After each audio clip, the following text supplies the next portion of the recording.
Welcome to Flyers Are Dead, how to co-brand digitally in the modern era. This is Kelly Yale coming at you from Intent Modern Mortgage Marketing. And today we're going to be talking about how 2020 and 2021 have definitely thrown us a curveball when it comes to sort of the traditional marketing that we may be used to using when it comes to real estate agents. So today we're going to be talking about why flyers are dead. As we all know, I mean, it's kind of obvious. You don't have a stack of flyers that people want to be thumbing through right now at the front door of an open house. What you can do to co-brand digitally, and then ways to seek out value, to ways to seek out um, the seeking out ways to provide value for your real estate agents that are outside of flyers. How can you be of actual value and education and drive loyalty without having something that looks like this? COVID-19 made open houses sort of a thing of the past. In fact, actually, the lack of inventory has almost made open houses a little bit of a thing of the past. People don't want to keep up with paper either. Even when they take things out of the display boxes that are in the front of each of the houses that are on sale or for sale, you don't see a lot of keeping those papers around. And so we really do want to be thinking how people are really wanting their information delivered these days. It's typically not going to be in a stack of 12 sheets with a staple in it. There are a lot of different things that you can do to work with your real estate agents. And these are conversations that you have to start with those agents. Hopefully, you have a January kickoff meeting where you talk about your goals for the year and then you talk about anything you can do to help build their business. But there are going to be things you can do, such as co branded social media ads, which then lead to co branded landing pages. If you are not currently using Facebook ads that drive business to a co branded landing page, you're probably missing out on some really great deals. Social media events are a tremendous way to get the word out about things that you're doing, whether that is a virtual thing that the two of you are co-sponsoring, or if it's something where you are just giving education or building anything with the two of you. You can always post those up as events. Joint video tours. I love this idea. And again, we had to be COVID safe. We got to remember these things. But if the two of you can sort of walk people through a video tour of a house that's for sale, that's a great way to get your names out in front of people. Email campaigns that are co-branded obviously are going to be great. Social media posts. So if your agent is talking about a specific thing, or if you are putting a blog up about a specific thing, that the two of you are commenting and sharing on each other's things. Property websites that are showcasing both of you are going to be a great tech tool that you can use. And then co-branded videos. And by that, I mean the two of you either on Zoom talking about, things that first-time homebuyers could take advantage of, or you're just interviewing one another about different topics.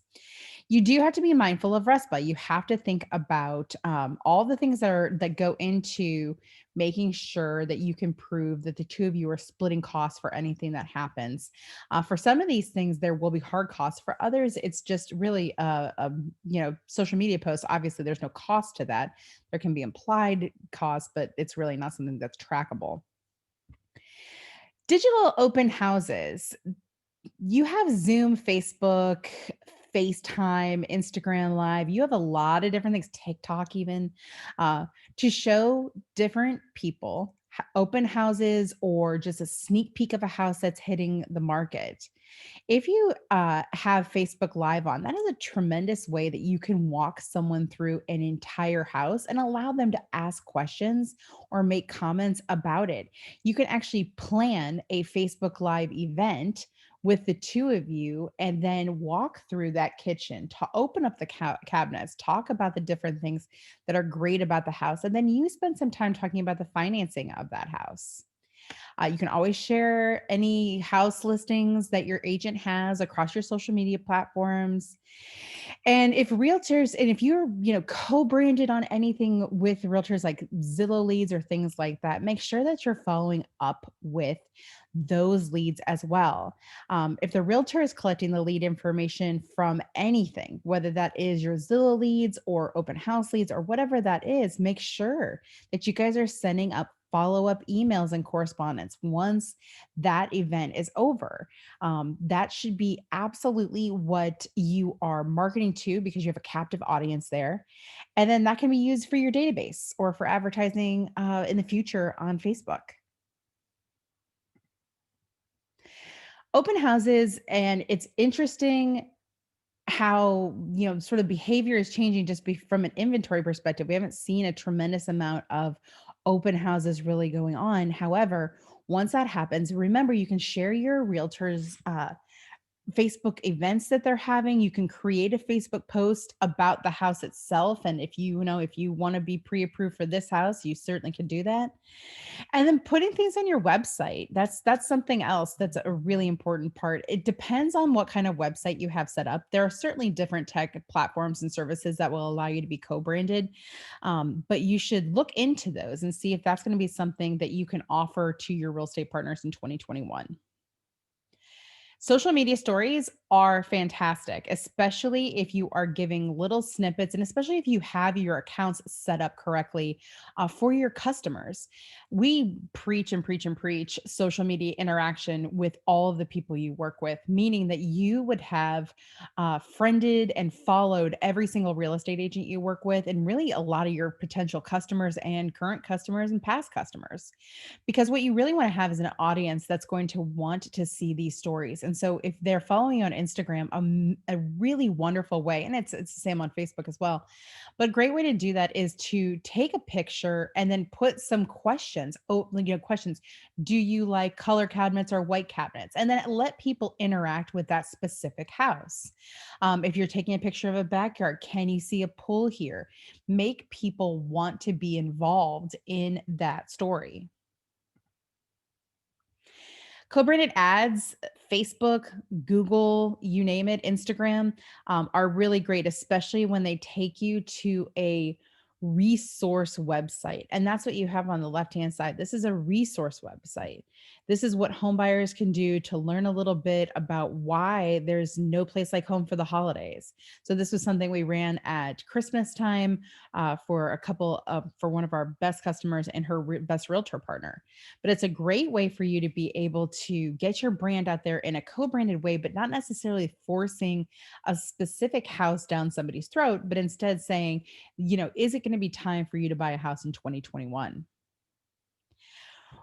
Fun virtual events are where it's at. This is a great example, and I literally pulled this off my timeline today. This is a Hops and home buying first time home buyer workshop that someone here in Charlotte is doing.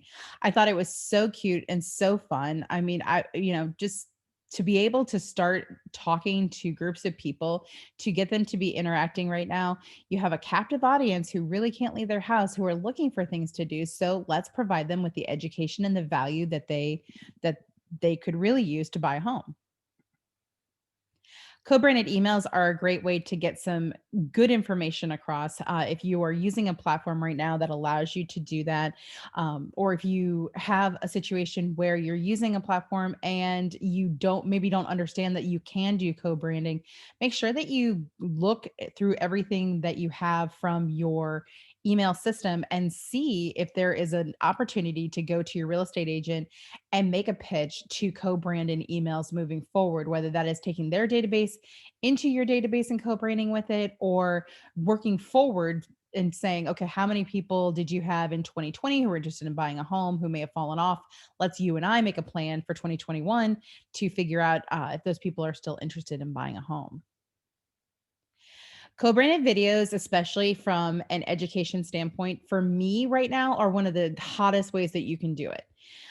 Take 10 minutes, get your realtor on the horn, set up a Zoom, do a side by side, and just ask them questions about the things that they're seeing, and then promote that across your social media platforms. Especially if you can get a hook, right? So think about what people actually want to know about, right? Right now, the things that are most interesting, I think, is just how the lack of inventory is sort of a pervasive problem, and how much people could really sell their homes for in a seller's market. And really making sure people understand what that means and offer something at the end too. So if you're talking about the value of people's homes, say at the end of the video, if you would like to know what the approximate value that you may be able to list your house for would be, let us know. We'll let you know, sort of what the comps in the area are and tell you what you can do. People love having some sort of value when they're looking at a video. Of course, speaking of looking at videos, all of our videos, just like this, and on many different topics, are available on the Intent website under resources. We do these for free for people who are customers and non customers alike, because we know that the stronger you are in your marketing, the better you're going to do. And hopefully, you'll consider us a resource for the things that you want to outsource in the future. You can always follow us on all of our social media platforms as well. Our Intent Mortgage Marketing Mastermind group is an absolutely wonderful place that you can check us out as well. If you'd like a invitation to that, we'd be happy to extend one. Just email us at info@intentmarketing.com and follow us across social media platforms to learn more about how your loan business can change this year just by using some different ideas when it comes to marketing. At this time, I'm going to take any questions that you may have. If you need to leave the call, we totally appreciate you joining us today. And goodness knows we are going to have more of these in the future. So if you have this is your first one, or if you've joined us for all of them, please know that you can always find those on the website as well. Nicole asks, "Hi Kelly, how do you suggest a co-branded educational? How long do you suggest a co-branded educational video be? I hear so many different lengths. It's confusing." Nicole, this is a great question. And so I'm actually going to give you my opinion more than I'm going to give you fact. Most industry people will tell you that your standard video should be between like 180 seconds and 4 minutes. That's essentially as long as you want to do anything. A minute and a half to 4 minutes is the longest. But I find that it depends on what you're giving the people, right? So if you're going into a deep dive on how to evaluate the value of somebody's home, that's going to be a longer conversation, and you're looking for a specific targeted audience who wants to know that information. So it depends. So like today's training will probably end up being what, 12, 15 minutes long.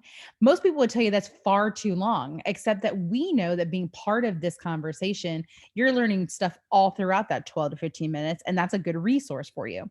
So it depends on how you're looking at things. If it's something that you're going to stick in someone's news feed, where you're just hoping to get some, some a little bit of traction, that's when you really want to keep it under 3 or 4 minutes.